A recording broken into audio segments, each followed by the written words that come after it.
Hello मन को अपने राजस्थान में ये दम्बोला में ये थंबा है कि ये वैज्ञानिक भी इस थंबे को जुई के पागल थी गए हैं। और इसके बारे में मैंने पहले खूब हमेशा हमल जाता था कि ये थंबा एक खोड़े से सीधा दिखता है, एक खोड़े से वाका दिखता है।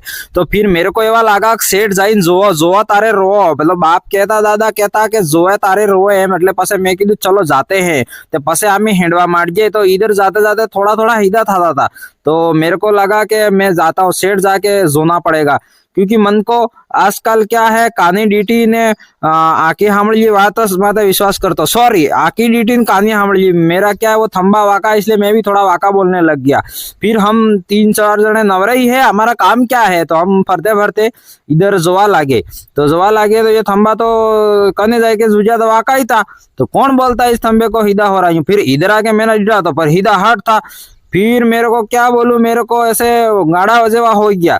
तो फरता फरता जोने यार इधर देखा इधर वाका देखा था। मु तो कंफ्यूज, इतना कंफ्यूज हो गया कि नासो नासो ना आंगणो वासो वाको एम वाला बात थी गई भाई साहब। आना थंबान 12 मास बात करता हूँ मैं कीधु यार ये थंबो वाको हरते अडलाम तो खेतर नो मालिक आ गया भाई साहब। मैंने क्या कि भाई आ जगह पूरी मारे तो आए हो करे। मैं कीधु आ थंबो वाको है, मैंने क्या थंबो भले वाको है पण तो आको आए थे कि न कळे। मैं कीधु भाई नको पण थंबो जोवा अभ्यास जोवा दे जरा के मन को तमे बात नहीं मानो, आ मन को जोवा दे पेलो भाई। मैंने क्या तो बोला थंबा जो है खंबा जो है, पण आए थे कि तू जातो रहे ना से पोगा में सोयाबीन माता उबो ई तू भागी रही जो। तो आए थे कि फटाफट नाई जाने का हपका बेन बे मेलो ने का नकाळन्य थे कि मैं कि भाई पण बोला थंबो वाको है पेलो के जा ना सान मानो। तो मन को तमे कमेंट करी के जो कि थंबो वाको है के पसे आ मोस वाको हो।